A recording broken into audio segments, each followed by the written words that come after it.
বিসমিল্লাহির রহমানির রহিম। সম্মানিত ভিউয়ার্স, আসসালামু আলাইকুম ওয়া রাহমাতুল্লাহ। আমি ইউকে নিউজ বাংলা 24 ঘন্টা অনলাইন পত্রিকার পক্ষ থেকে মোহাম্মদ সিরাজুল ইসলাম সেলিম লন্ডন থেকে বলছি। ইউকে নিউজ বাংলা অনলাইন পত্রিকা 24 ঘন্টার সংবাদ পরিবেশনের পাশাপাশি বিশ্বব্যাপী মানবতার কল্যাণে বিভিন্ন মেসেজ ইন্টারনেটের মাধ্যমে ইতিমধ্যে ছড়িয়ে দিয়েছে। আজকে আমি বিশ্বব্যাপী মানুষের কাছে আরেকটি মানব কল্যাণের জন্য আজকে পেশ করছি। আপনারা হয়তো জানেন, বাংলাদেশে বিশেষ করে গ্রাম এলাকায় অনেক অবহেলিত গরিব বৃদ্ধ মা বাবা আছেন, যাদের কোনো সন্তান নাই, অথবা যাদের ছেলে সন্তান থাকলেও তার মা বাবাকে দেখার কোনো সুযোগ নাই, অথবা এমনও মা বাবা আছেন যাদের মেয়ে সন্তান থাকলে ওই সমস্ত মেয়েদের বিয়ে হয়ে যাওয়ায় সেই সমস্ত মা বাবা শেষ বয়সে একাকিত্ব জীবনযাপন করছেন। তাদেরকে দেখাশোনা করার, তাদেরকে চিকিৎসা করার, তাদেরকে সেবা যত্ন করার, তাকে দেখাশোনা করা কেউ নাই। শেষ বয়সে এসে তাদের এই দুর্বিশ্ব জীবনে একটি শান্তির লক্ষ্যে, একটু আরাম আয়েশের জন্যে আজকে আমি কতিপয় সুপারিশ আমি পেশ করছি। আমি সর্বপ্রথমে বাংলাদেশের প্রত্যেকটি ইউনিয়নের চেয়ারম্যান, মেম্বার এবং শিক্ষক এবং প্রত্যেকটি গ্রামের ইমামদেরকে অনুরোধ করছি, আপনারা ইউনিয়ন চেয়ারম্যানের মাধ্যমে সম্মিলিতভাবে ইউনিয়ন ভিত্তিক এই সমস্ত বৃদ্ধ এবং বৃদ্ধাদের ভরণ পোষণ এবং খেদমতের জন্য একটি সংগঠন আপনারা তৈরি করতে পারেন, এবং এই ইউনিয়ন ভিত্তিক সংগঠনের মাধ্যমে আপনাদের তাদের পরিচর্যা, তাদের চিকিৎসা, তাদের বাসস্থান নিশ্চয়তা দেওয়ার লক্ষ্যে কতিপয় কার্যক্রম আপনারা হাতে নিতে পারেন। যে সমস্ত বৃদ্ধ এবং বৃদ্ধাদের সন্তানাদি যারা বাইরে কাজ করছে, তাদের সাথে যোগাযোগ করে তাদেরকে চাপ দিয়ে হলেও এই সমস্ত বৃদ্ধ এবং বৃদ্ধাদের দেখাশোনার জন্য তাদেরকে বলতে পারে। দ্বিতীয়ত, সেই সমস্ত সন্তানাদি যারা বিভিন্ন কারণে মা বাবার সাথে সম্পর্ক ছিন্ন করেছেন, তাদেরকেও চাপ প্রয়োগ করে এই মা বাবার সাথে যোগসূত্র স্থাপন করতে পারে। যারা আলেম সমাজ যারা আছেন তারা, এবং যারা শিক্ষক এবং বিভিন্ন পেশাজীবী এবং গ্রামের যারা ধনিক শ্রেণী, প্রত্যেকে একত্রিতভাবে একটি সম্মিলিত একটি প্রজেক্ট আপনারা নিয়ে এই কাজটা শুরু করে দিতে পারেন। আমি দ্বিতীয় পর্যায়ে বাংলাদেশের এনজিও সম্পর্কে বলছি। আপনারা সবাই জানেন, বাংলাদেশে এনজিওরা বিভিন্ন ধরনের কল্যাণমূলক কাজ তারা করে যাচ্ছে।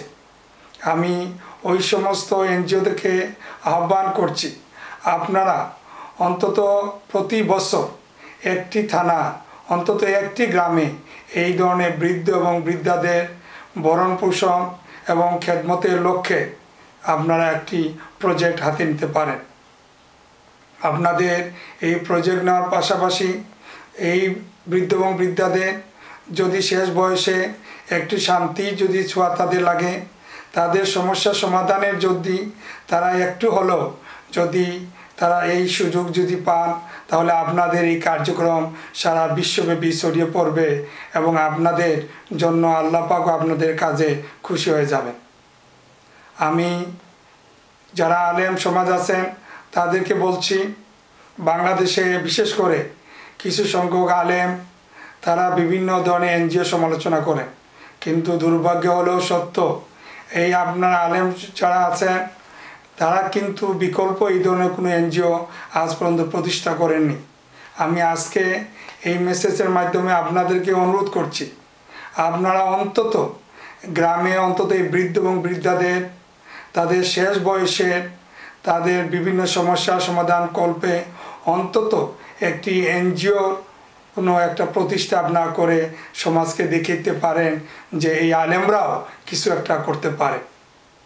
আমি সরকারের কাছে অনুরোধ জ্ঞাপন করছি, সরকার অন্তত প্রত্যেকটি থানায় এই সমস্ত বৃদ্ধ এবং বৃদ্ধা যারা অসহায় অবস্থায় আজকে শেষ বয়সে কষ্ট ভোগ করছে তাদেরকে নিয়ে অন্তত একটি আশ্রয় কেন্দ্র খোলার চেষ্টা করতে পারে। আমি সমাজের যারা ধনী শ্রেণী সারা দেশে ছড়িয়ে ছিটিয়ে আছেন, আমি সেই সমস্ত ধনী ভাইদেরকে বলছি, আপনারা তো জানেন আল্লাহ পাক আমাদেরকে কল্যাণ করার লক্ষ্যে এই সমাজে আমাদেরকে সৃষ্টি করেছে। রসুল করিম সাল্লাল্লাহু আলাইহি সাল্লামের একটা হাদিস যে হযরত আয়েশা সিদ্দিকা রাদিয়াল্লাহু আনহা উনি বলেছেন যে আল্লাহ পাক দয়া এবং কমলতা পছন্দ করেন, সুতরাং যারা দয়া করেন যারা দয়া এবং কমলতা করেন আল্লাহ তাদেরকে পছন্দ করেন।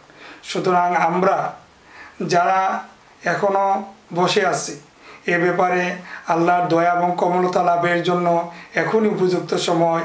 অন্তত আমরা এই সমস্ত অসহায় বৃদ্ধ এবং বৃদ্ধাদের তাদের শেষ বয়সে যে সমস্যা তারা সম্মুখীন হচ্ছেন তার সমাধানের জন্য অন্তত একটা উত্তম কাজ আমরা করতে পারি। আমি সর্বশেষে বিশ্বের সমস্ত বাংলাদেশি ভাই এবং বোনদেরকে বলছি, আসুন আমরা সকলে মিলে এই সমস্ত বৃদ্ধ এবং বৃদ্ধাদের যাতে শেষ জীবনে তারা যাতে একটু শান্তিতে থাকতে পারেন, তাদের চিকিৎসা যাতে সুব্যবস্থা করা যায়, তারা যাতে দুটি ভাত যাতে খেতে পারেন, মৃত্যুর পূর্বে যেন অন্তত হাসি মুখে মৃত্যুবরণ করতে পারেন, সেই জন্য সবাই মিলে একটা কর্মসূচি হাতে নেই। তাহলে আল্লাহ পাক আমাদের উপরে খুশি হবেন এবং আমরাও এতে তৃপ্তি লাভ করতে পারবো। আল্লাহ পাক আমাদের সকলকে এই ধরনের একটা মহতি কাজ করার জন্য তৌফিক দান করুক, আমরা এই দোয়া এবং আশা কামনা করি। আমি পরিশেষে সকলের কাছে অনুরোধ জ্ঞাপন করছি, আপনারা www.uknewsbangla.com এই ইমেল করে আপনাদের কোনো পরামর্শ আপনারা আমাদের দিতে পারেন। আমরা আপনাদের এই পরামর্শ যথার্থ সম্মানের সাথে গ্রহণ করব এবং সেই আলোকে আমরা এগিয়ে যাব। আল্লাহ আমাদের সবাই সহায় হোক। আল্লাহ হাফেজ। আসসালামু আলাইকুম।